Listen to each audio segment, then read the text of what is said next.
يا مساء الفل، اهلا بيكم في فيديو جديد من اسلوب حياه. معاكم رشا. النهارده هوريكم ريفيو كامل عن مصيف المعموره بكل تفاصيله، سواء اسعار الشقق او البيتش نفسه شكله ايه، وايه المميزات بينه وبين اي مكان تاني سواء جوه اسكندريه او اي مصيف تاني. يلا بينا. اولا المعموره دي مكان في اسكندريه للناس اللي بتحب الدنيا شويه تكون هاديه ورايقه. هو مكان بعيد شويه عن السنتر بتاع اسكندريه، يعني مثلا بالميكروباص او العربيه تاخد لك حوالي من نص ساعه لساعه الا ربع، يعني على حسب سرعه العربيه. فهو في يعني بعيد شويه عن وسط المدينه، بس هو كمكان هي مدينه ليها بوابات، يعني دخول المعمورة عن طريق بوابات. البوابة بالعربية، رسم دخول البوابة 30 جنيه للعربية و30 جنيه للفرد الكبير، يعني فوق 7 سنين أو 8 سنين غالبا بيتحسب فرد كامل. وبرضه على حسب يعني اللي واقف على البوابة، يعني ممكن 7 8 سنين ممكن يعديه ما يدفعش ابنك حاجة، لكن اوقات بيغلسوا يعني كده ويقولك لا لا لا ده موسم هو مش موسم، وبيدفع على حسب يعني يقولك الشخص اللي واقف على البوابة. بس لو انت مأجرة جوه جوه المعمورة نفسها، بيبقى المؤجر بيديكي كروت، زي كروت بتدخلي بيها البوابة، مش بتدفعي فلوس. وبرضو الكروت دي بتستخدميها على البيتش، بتنزلي بيها. ان برضو البيتش فيه نوعين شواطئ جوه، في شاطئ شوية عام وفي شواطئ خاصة.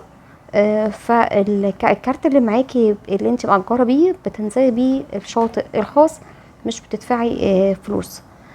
لو انت بقى مش معاكي الكروت دي، فرسوم دخول الشاطئ بيكون 50 جنيه في اليوم العادي، و75 جنيه يوم الجمعة والسبت. في الأجازات بيبقى أغلى من الأيام العادية. طيب بالنسبة لإيجارات الشقق، إيجارات الشقق خلينا متفقين إن مفيش أسعار ثابتة، بمعنى إن مثلا أسعار في شهر 5 أو 6 بتبقى مختلفة عن وقت السيزون اللي هو 7 و8 وأول 9.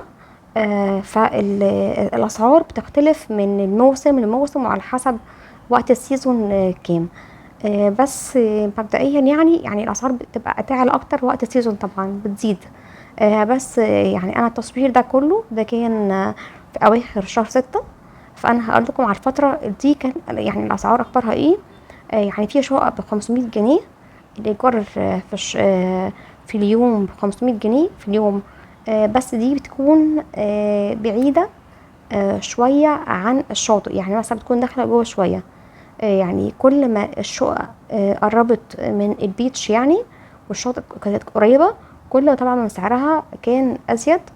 وكمان على حسب الأوضة، يعني الشقة اللي انت مأجراها دي أوضتين ولا أوضة ولا 3 أوض ولا 4 أوض، كل ما طبعا كبرت كل ما إيجارها زاد. برضو حسب فرش الشقة والنظافة بتاعت الشقة، فالأسعار بتبقى متفاوتة على حسب كذا حاجة يعني. بس أول صف اللي هو جنب اللي جنب البيتش على طول، أول صف على الشاطئ ده إيجاره ب3000 جنيه في اليوم. تاني صف ده إيجاره في الوقت ده كان 1200 جنيه في اليوم. بس برضو زي ما قلت لكم على حسب يعني ممكن يعني ايه تاني صف بيبقى مثلا اوضتين، غير لو تاني صف 3 اوض. يعني احنا كنا مأجرين صف تاني كان هو الراجل يعني 3 اوض وحمامين، كان ب1200.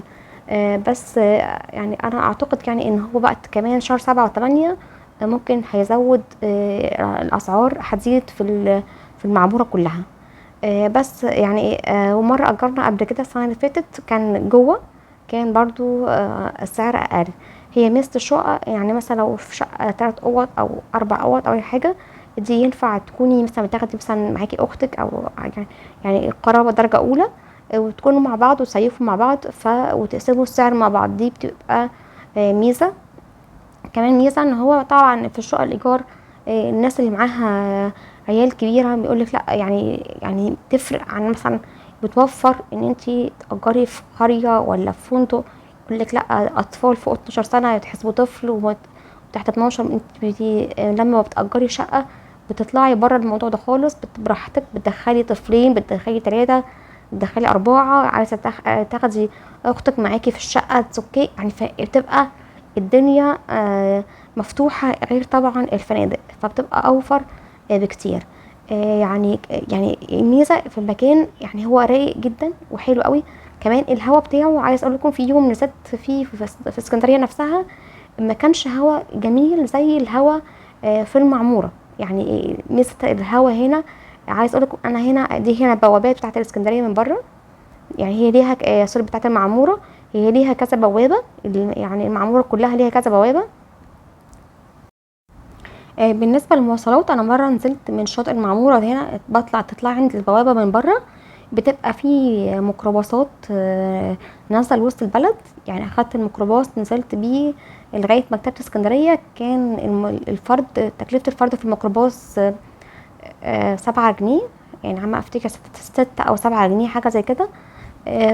والرجوع بترجعي برضو نظام ميكروباص، يعني بترجعي في المواصلات سواء روح او راجعه بتبقى سهله ومتاحه بسهوله جدا. يعني مش شرط يكون معاكي عربيه يعني وتلفلفي بيها، لا، النزول والخروج وتطلعي وتتفسحي، يعني المواصلات بالنسبه يعني فيها متوفره وسهله جدا. يعني هنا انا واقفه في الفراندا او البلكونه بتاعت الشقه اللي احنا مأجرين منها، فالفيو رهيب، انه رهيب جدا.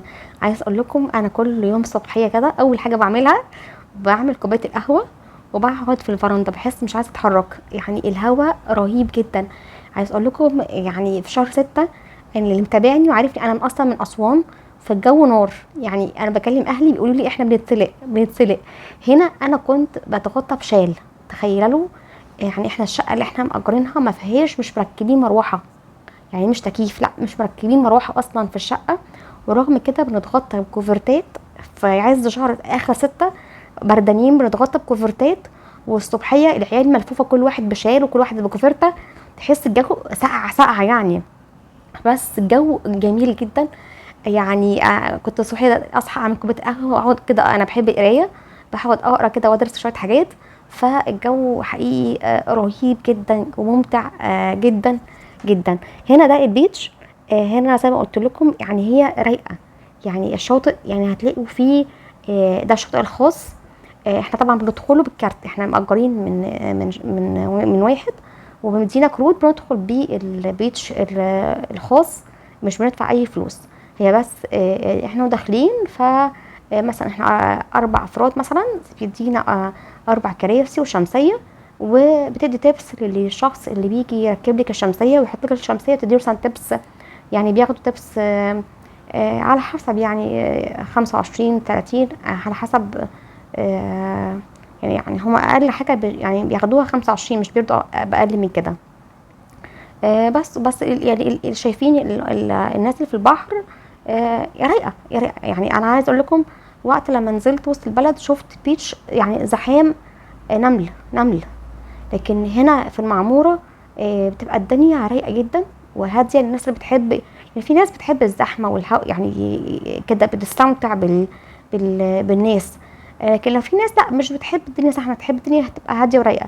فالناس دي هتستمتع في المعموره ان تبقى شويه الدنيا هاديه مش زحمه. هنا ده زي اللي وسط شايفينه ده البلد. كله الصف الاولاني.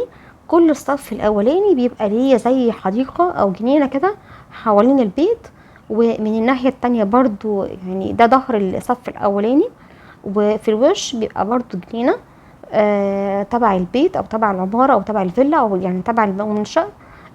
كل الشقق دي دي كان في الوقت ده كان الايجار بتاعها يبتدي من 3000 جنيه في اليوم. فطبعا الصف الاولاني بيبقى الايجار بتاعه زي ما قلت لكم اغلى من الصف التاني. بس مبدئيا يعني حتى لو من جوه الشقه من جوه جوانيه بعيده عن البحر، بس الهواء بتاعها يعني برضو كما يعني كجو عام جو جميل جدا ومفتوح. يعني جو جميل يعني حقيقي. جو الساحل او جو كل المدن عموما اللي بتطل على البحر المتوسط، الهواء بتاعها رهيب جدا.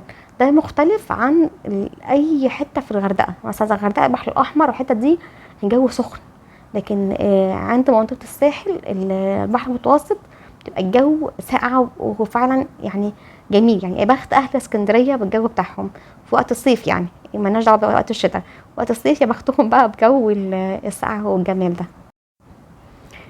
بالليل كده بعد ما الشمس بتغرب، يعني هو البيتش بيكون مفتوح من 7 الصبح لغاية وقت الغروب، بيبقى مثلا على الساعة 6 لغاية وقت الغروب.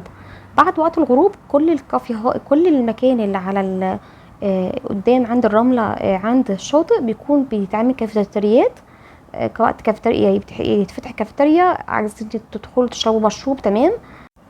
اهو احنا كمان وقت بعد الغروب خلاص العيال طلعوا من البحر واستحموا، بننزل نتمشى على الكورنيش، الكورنيش بتاع البحر بيبقى وقت جميل جدا كتمشية.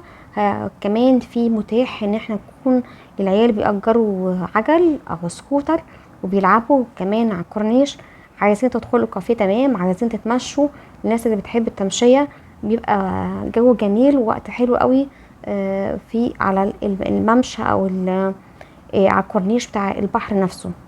بالنسبه لاسعار السوبر ماركت، يعني السوبر ماركت في كذا سوبر ماركت كتير جدا، الاسعار بتبقى عاديه، يعني عاديه خالص في كل الحاجات اللي تشتريها من السوبر ماركت.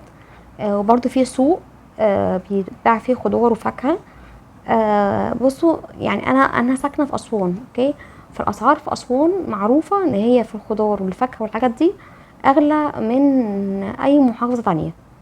فالاسعار جوه المعموره نفس اسعار اسوان، بس لما نزلت اسكندريه نفسها لقيت مثلا الحاجه بتفرق يعني حوالي 2 ل5 جنيه في كيلو. يعني جوه اسكندريه او في الاسواق جوه اسكندريه الاسعار ارخص من المعموره. بس انا بالنسبه لي يعني انا متعوده على اسعار، يعني احنا في اسوان اسعارنا في الخضار والفاكهه اغلى. هنا بقى هصور لكم كل الحته دي الملاهي اللي جوه المعموره نفسها.